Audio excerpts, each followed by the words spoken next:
para a gente analisar os treinos livres que acabaram de acontecer agora, o TL3, e também projetar a classificação para o Grande Prêmio da Arábia. Estamos ao vivo pelo rádio em FM 90.9 e AM 840, também no aplicativo Bandplay e no YouTube. Temos imagens aqui do estúdio em youtube.com/Rádio Bandeirantes Oficial. Além do Fred Sabino, que está comigo desde o começo do programa, temos aqui a companhia do companheiro Felipe Giafone, também nosso comentarista, faz parte da equipe nossa aqui da Band, para falar sobre o grid de largada que vai ser definido daqui a pouquinho, a partir de 1h30 da tarde, na tela da Band. Felipe, boa tarde. Tudo bem, velho? Boa tarde, Regi. Prazer estar com vocês aqui, Fred. E bacana, vai ser uma tomada disputada, né? Então os tempos estão ali entre Ferrari e Red Bull, tá difícil saber quem é que vai levar essa.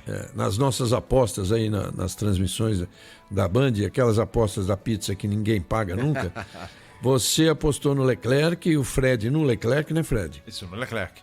Eu apostei no Verstappen e o Sérgio no Sainz, para ser diferente. Quebrar a banca, né? Para quebrar a banca. Mariana Becker botou e o Jaime Brito votaram no Verstappen também. Então tá equilibrado essa... O que vocês acham que deve dar mesmo? Porque a Red Bull tá com o melhor carro, sem dúvida nenhuma.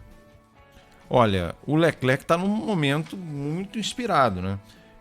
Pelo que a gente percebeu ali na volta rápida do Leclerc, ele é mais rápido no primeiro setor e nem tanto nos outros dois. Mas tem que ver que o Verstappen também deu uma errada na volta principal dele. Então, não duvido do Verstappen realmente fazer a pole position, mas o Leclerc, pelo que se viu na primeira corrida e até no fim de semana da Arábia Saudita, eu acredito que ele tem aquele a mais para tirar. Assim, o Verstappen está pressionado, porque ele vem de não marcar ponto nenhum no GP do Bahrein. Então, ele precisa reagir, e a gente lembra que no ano passado ele vinha fazendo uma volta espetacular e acabou batendo na última curva. Então, eu acredito numa pole do Leclerc. Exatamente nessa pista. Exatamente. O que o Fred falou do Leclerc, que é animado, ele quer mostrar a força toda que a Ferrari tem nesse início de campeonato, tanto que no TL1, treino livre 1, ele foi o primeiro, ele ficou 116 milésimos à frente do Verstappen, no TL2 ele manteve o primeiro, 140 milésimos à frente do Verstappen, e agora no TL3 ele de novo em primeiro, a diferença caiu, 33 milésimos apenas, né? Enfim, vai ser bastante disputado e vai depender do cara, você acertar a volta final, que imagine numa pista de alta velocidade, com os muros próximos e 27 curvas, não é, Felipe? Você tem que acertar tudo, você não pode errar nada. Tem que acertar tudo, que não é fácil, e a gente tem que lembrar de outro detalhe, que os carros, você não pode mexer praticamente no carro da tomada para a corrida. Então tem aquele lance também, eu acho que o George Russell fez muito isso no passado, de ter um carro, ele sabia que estava numa equipe fraca e fazia muito um carro para a classificação. Só que chega na corrida o carro não é tão competitivo. Você não pode mexer na altura do carro, na quantidade de pressão aerodinâmica da corrida. O carro é lacrado, né? Ele é selado, lacrado pela FIA, e você pode mexer em ajuste fino, como a asa da frente.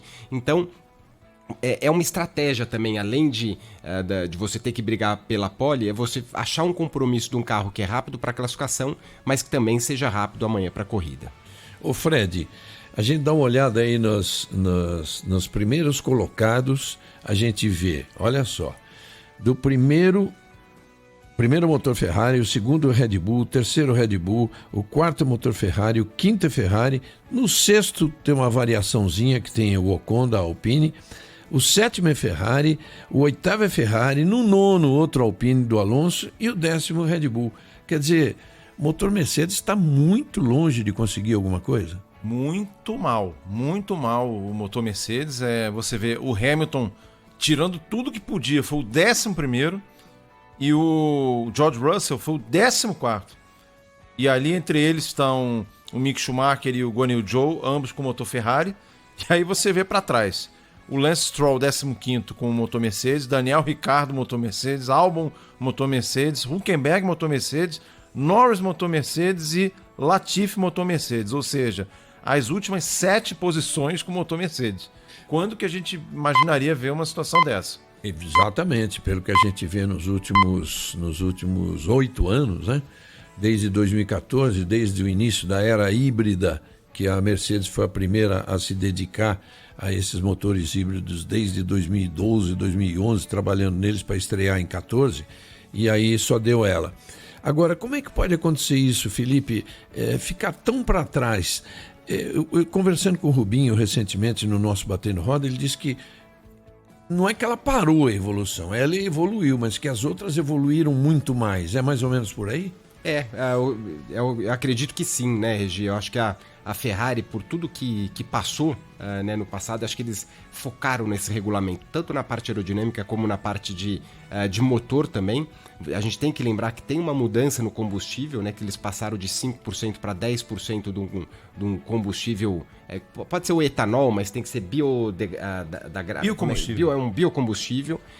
Então, isso muda um pouco, né? Eu acho que a Ferrari talvez tenha prestado um pouco mais de atenção nesse detalhe, e o que dá a impressão é que a Alpine melhorou bastante também, mas está com uma equipe só, e a Honda com essa, né, deixou de lado de participar mais junto com a Red Bull, também acho que trabalharam, e a Mercedes parece que estabilizou, né, no motor. Então toda aquela vantagem que eles tinham lá no começo, no passado, eu acho que hoje, é certeza que hoje os motores são os que estão na lanterninha. E ela pode ir buscar com esse congelamento? Então, eles podiam mexer no motor, eles têm o tal dos tokens, que eles falam que é você ir queimando e poder fazer algumas mudanças, né, durante o ano. Eles tinham até 1º de março. A próxima é em algum momento de setembro. Quer dizer, complica, né? Complica essa mudança de eles terem que reagir. Com certeza eles vão, mas pelo regulamento, para fazer uma mudança interna mesmo na parte do motor, é só em setembro. Eu tô com o Felipe nessa, Regi, porque se a gente olhar nos outros anos, o motor Mercedes tinha muita vantagem. Então, a Mercedes era dominante, você via até uma Williams que não tinha um chassi tão bom, ali no começo da era híbrida, ali 2014, 2015, 2016, a Williams andava bem, só que aí você tem a divisão de forças, ela vai se reajustando. Então, por exemplo, você tinha uma Alfa Romeo, uma Haas, que no ano passado, ano retrasado, andavam muito mal, mas o motor Ferrari estava muito mal, por causa daquela situação toda, daquele outro motor que teoricamente estava fora do regulamento, que teria que mexer, etc e tal. Então, eu acredito que essas equipes já não tinham chassis tão ruins, só que o motor era muito fraco. Então, você vê a Ferrari evoluindo como evoluiu, e a Honda, evidentemente, depois daquele problema com a McLaren lá, depois ela evoluiu, foi só crescendo a ponto de ser campeã com o Verstappen. Mas a gente vê que, em termos de força de chassi, de desempenho de chassi, não houve tanta, vamos dizer, mudança na divisão de força, mas os motores hoje são muito mais equilibrados do que eram. E hoje você vê uma Ferrari e uma, agora se chama Red Bull Powertrain, tá tudo muito parelho assim, só que como a diferença da Mercedes era muito grande no motor, você vê que atrapalhou muito essas equipes aí. Quer dizer que fica muito longe, né, o sonho de Hamilton conquistar o 8º título esse ano. Pelo menos agora, né? A gente sabe que na Fórmula 1 as coisas evoluem muito rapidamente, os engenheiros são de primeira. Agora, não adianta ter engenheiro de primeira e mexer no carro, e sendo que o motor não vai poder mexer até setembro, como disse o Felipe, e vai continuar sendo esse motor que é o disparado o pior da Fórmula 1 hoje. Como é que pode disparar do pior da Fórmula 1, aquele que era o motor melhor, né? Então, Regi, eu acho que talvez não seja tão pior assim. Eu acho que, na verdade, os motores equilibraram, só que antigamente a Mercedes tinha um motor tão superior que as deficiências do chassi eram compensadas. Assim, a gente vê, tanto que a gente vê a pressão aerodinâmica varia muito. Você vê carros que, por exemplo, a McLaren ano passado era um carro que tinha pouca pressão aerodinâmica, e Monza fez uma dobradinha. Agora, esse ano, a aerodinâmica mudou totalmente, o Norris e o Ricciardo estão muito atrás. Você vê que da Mercedes, a Mercedes ainda consegue beliscar alguma coisa ali em cima, mas a Aston Martin, a McLaren e a Williams estão lá para trás. Então, eu acredito que a diferença esteja mais no chassi até. Que, não é que o motor Mercedes seja tão ruim, é porque as outras equilibraram muito, mas no chassi elas estão deixando a desejar. Tanto que você vê a Mercedes totalmente desequilibrada em parte da pista, né, Regi? Mas você vê que os top speeds, levando em conta a telemetria, nem é essa de hoje. A TL2, os motores Mercedes são os 3 últimos em velocidade máxima, né? Mercedes, Aston Martin e McLaren são os últimos. E tem aquela coisa, né, RG? Quando o carro é ruim, você tem que botar... Você faz um rearranjo aerodinâmico, né? Então, se você bota muita asa, essa pista tem 27 curvas, você não pode andar com pouca asa, tem que andar com bastante asa. Então, para ter o mínimo de equilíbrio nas curvas, você sacrifica a velocidade final. Quando o carro não é bem nascido, você vê o que acontece. Tem Aston Martin com problema, McLaren com problema, enfim. Não é nada fácil a situação da Mercedes. Você acabou de dizer que o primeiro Mercedes, o do Hamilton, é? 11º. 11º.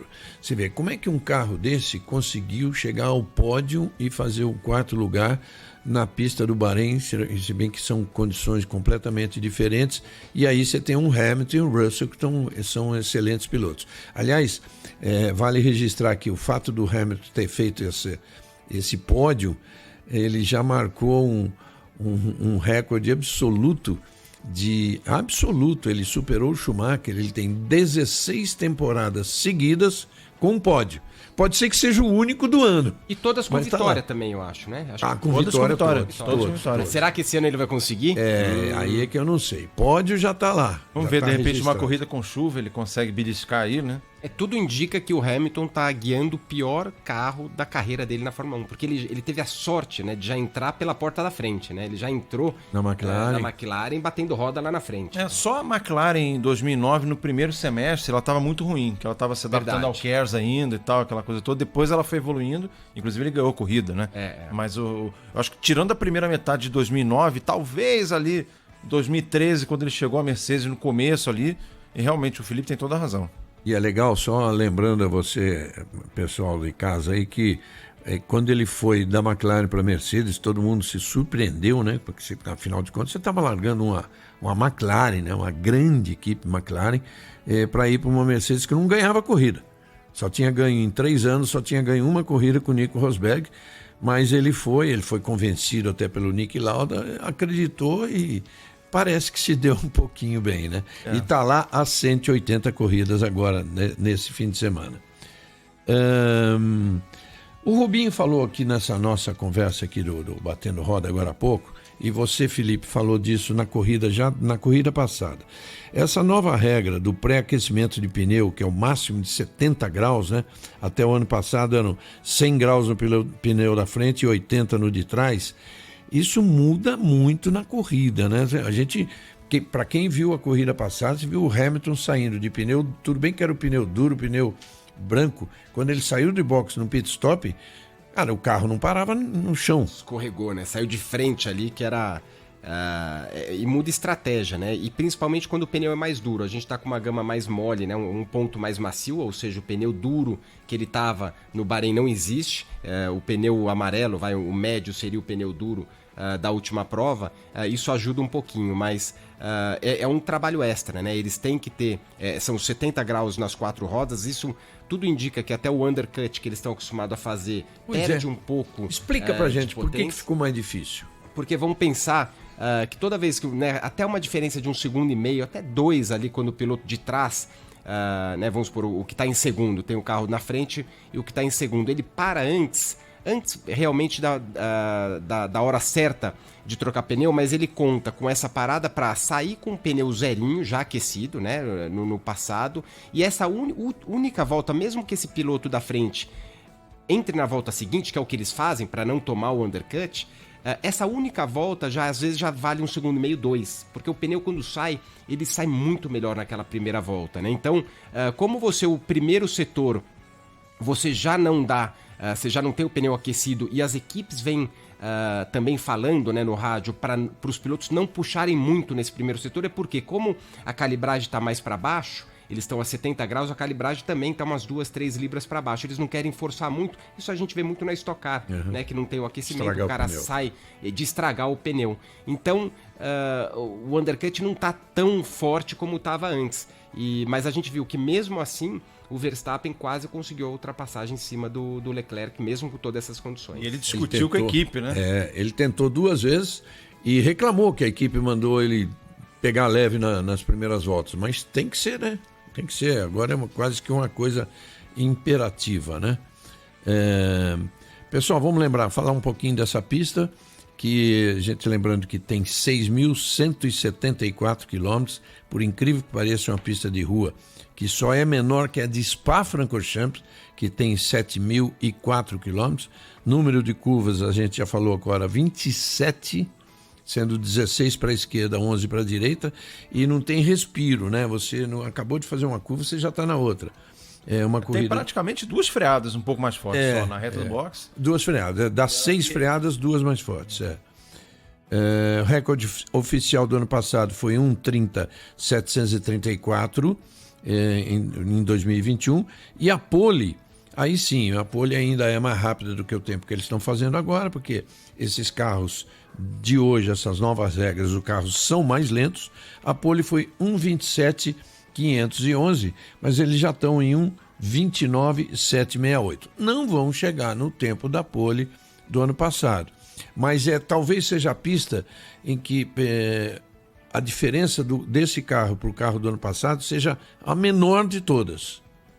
A menor de todas, né? Eu acredito que sim, né? Lembrando que os carros desse ano eles são mais rápidos nas curvas de alta e também talvez de velocidade final um pouquinho, apesar de eles terem perdido potência no motor com essa...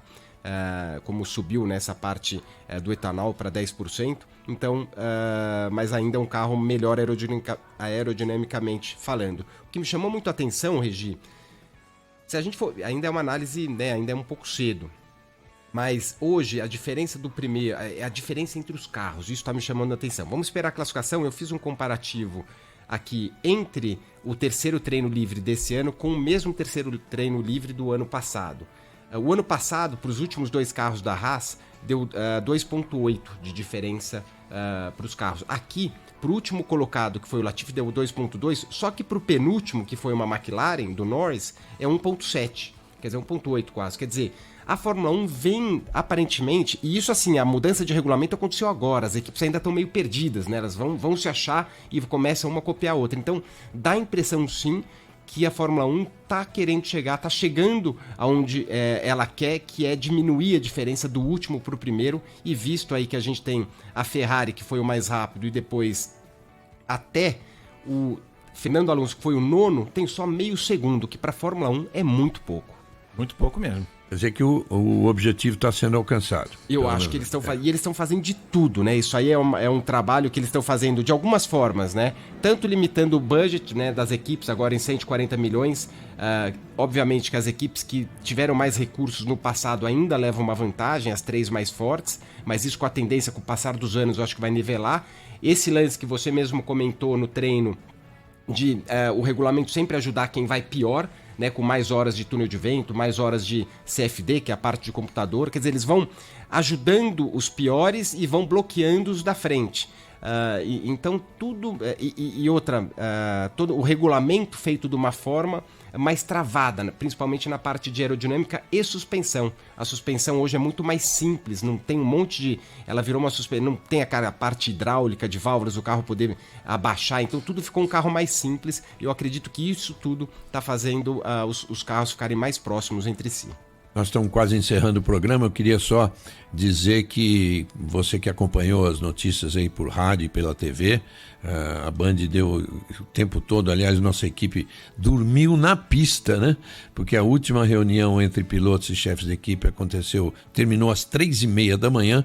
A corrida esteve bem ameaçada, porque uma bomba estourou na refinaria da Aramco. A Aramco é hoje a principal patrocinadora da Fórmula 1, que gasta 90 milhões de dólares, ou seja, 600 milhões de reais no ano. E as autoridades sauditas tiveram que garantir que a segurança está mantida, eu sei lá o que eles fizeram para isso, mas é um país muito bem preparado em termos de segurança. Os pilotos estiveram resistentes durante muito tempo, né? As reuniões, repito, foram até às 3:30 da manhã. E segundo o canal Al Jazeera, isso que não foi dito assim muito abertamente, essas explosões aconteceram em outros 7 locais, tá? 7 cidades ali na redondeza. Então, o negócio realmente era bastante grave, mas a Arábia Saudita fez de tudo para manter a corrida. Seria um prejuízo muito grande para a imagem do país, lembrando que é o único país do mundo que leva o nome de seus donos, a família Al Saudi. Por isso, Arábia Saudita. Outra informação de quem estava nas reuniões ali com pilotos e equipes, diz que se o Sebastian Vettel, o Vettel está fora porque está com Covid, se ele tivesse presente, ele reforçaria a posição de não correr. O Vettel, vocês sabem que ele está está tomando algumas atitudes aí, especialmente contra esses países onde as liberdades individuais são meio limitadas, né? É complicado. Então tá bom, gente. Então é isso que tínhamos para hoje. Daqui a pouquinho a classificação oficial para definir o grid de largada do Grande Prêmio da Arábia Saudita, o segundo do ano. E assim a gente termina mais um Bandeirada pela Rádio Bandeirantes. Gostaria de agradecer a todos que acompanharam a gente pelo rádio, pelo aplicativo Bandplay e pelo YouTube. Lembrando que o programa estará disponível daqui a pouquinho, em várias plataformas. No Spotify, em outros aplicativos e no site, que é o radiobandeirantes.com.br. Obrigado, Felipe. Obrigado, Fred. Valeu, Regi. Daqui a pouquinho você Abração. fica aí com o Mundo dos Esportes, apresentado pelo Fernandinho Fernandes. Bom fim de semana a todos e até o próximo sábado. Tchau.